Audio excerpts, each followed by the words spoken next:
March 23rd, 2005. It was just after 1:20 in the afternoon in Texas City, Texas. Workers inside one of the largest oil refineries in the United States were finishing what seemed like a routine operation.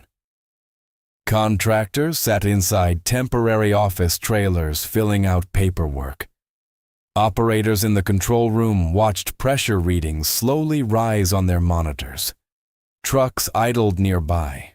The refinery hummed like it always had. Nothing seemed unusual, but inside a towering steel distillation unit, something had gone terribly wrong. Liquid hydrocarbons were building up inside equipment that was never designed to hold that much volume. Pressure was rising. Alarms had already been sounding for hours. But no one realized how close the refinery was to disaster. Then suddenly, a massive cloud of flammable vapor began pouring into the air. Seconds later, the cloud found an ignition source. The explosion that followed would become one of the worst industrial disasters in modern American history. The blast shattered buildings. A fireball rose hundreds of feet into the sky. 15 people were killed.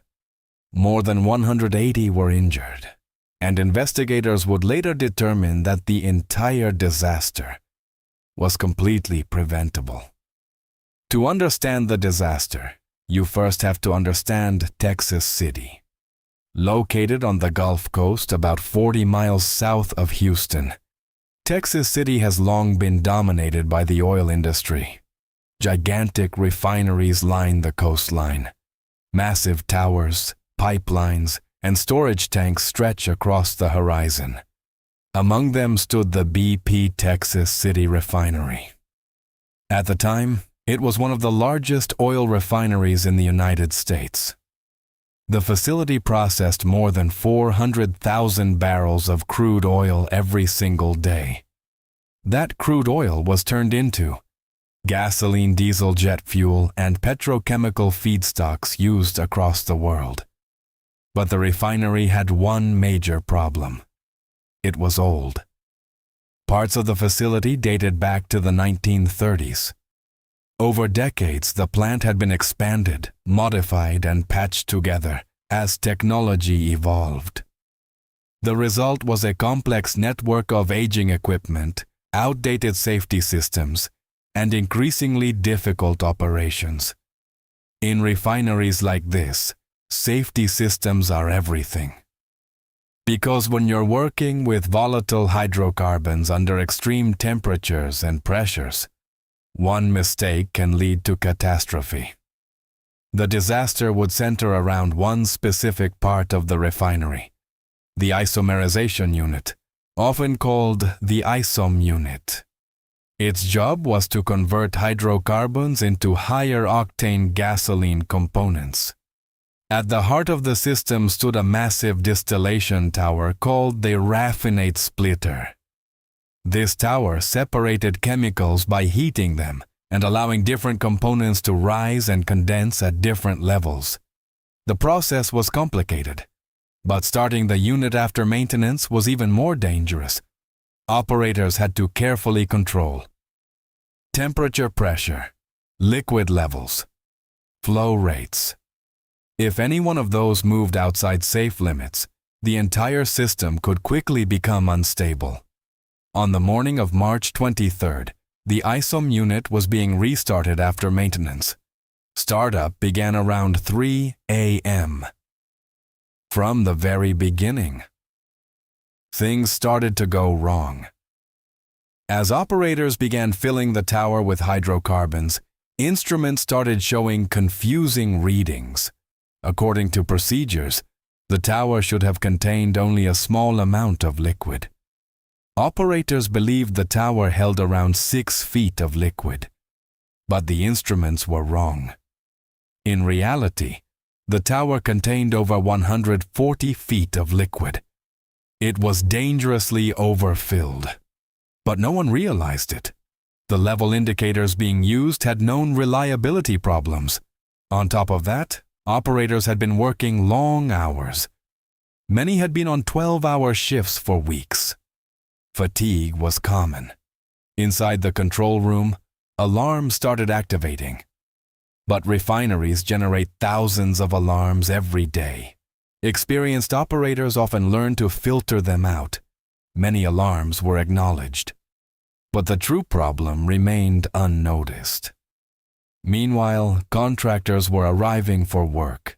Dozens gathered in temporary trailers placed near the ISOM unit. These trailers were meant to be temporary office spaces, but placing them near hazardous process equipment was extremely dangerous. Unfortunately, it had become normal. Inside those trailers were dozens of workers. They had no idea they were sitting just meters away from a system about to explode. At 1:20 p.m., the vapor cloud ignited. Investigators later believed the ignition source may have been a running vehicle engine nearby. The result was catastrophic. The entire vapor cloud detonated. The explosion ripped through the refinery like a shock wave. The blast shattered windows across the facility. Temporary trailers were obliterated instantly. Workers inside had no chance to escape. A massive fireball shot into the sky. Black smoke rose hundreds of feet into the air. Metal structures twisted and collapsed. Across the refinery, workers were thrown to the ground by the force of the blast. Sirens began sounding. Emergency teams rushed toward the burning unit. But the damage had already been done. 15 workers were killed. Most were contractors inside the nearby trailers. More than 180 others were injured. It was one of the deadliest refinery accidents in American history. But the most shocking discovery would come later. Because the disaster should never have happened. Within hours of the explosion, investigators began arriving at the refinery. The main investigation was led by the U.S. Chemical Safety Board, known as the CSB. Their goal was to determine exactly what went wrong. What they discovered was deeply troubling. The disaster wasn't caused by a single mistake. Instead, it was the result of years of systemic failures. Investigators found that the raffinate splitter tower had been massively overfilled during startup. Operators relied on faulty level indicators that gave incorrect readings. Alarm systems were poorly managed. Operators were overwhelmed by constant alarms, making it difficult to recognize critical warnings. The blowdown system itself was dangerously outdated. Instead of burning vapors safely through a flare stack, the system vented hydrocarbons directly into the atmosphere.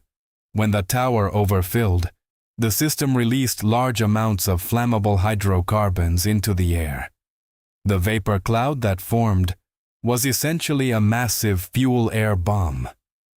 But the investigation uncovered even deeper problems.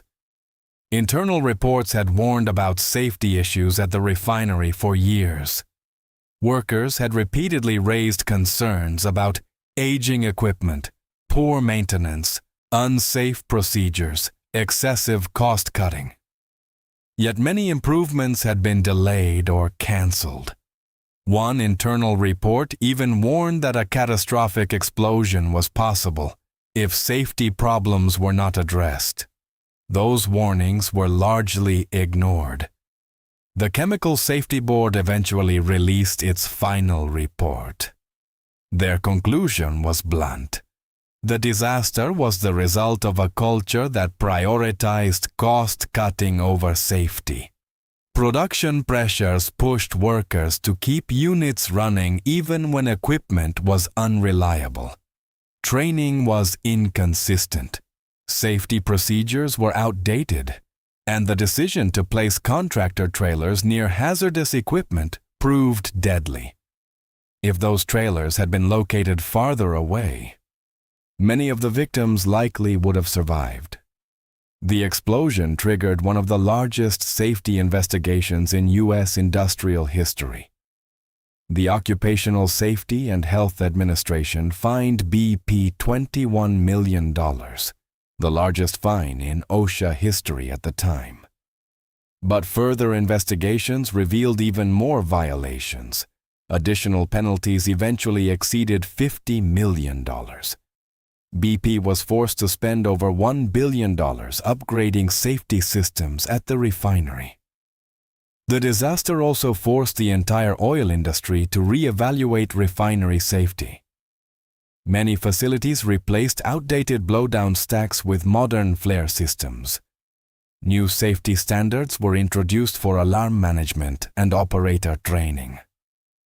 But for the families of the 15 workers who lost their lives, those changes came too late. The Texas City Refinery explosion remains one of the deadliest industrial accidents in modern American history. It wasn't caused by a single failure. It was the result of many small warnings ignored over time.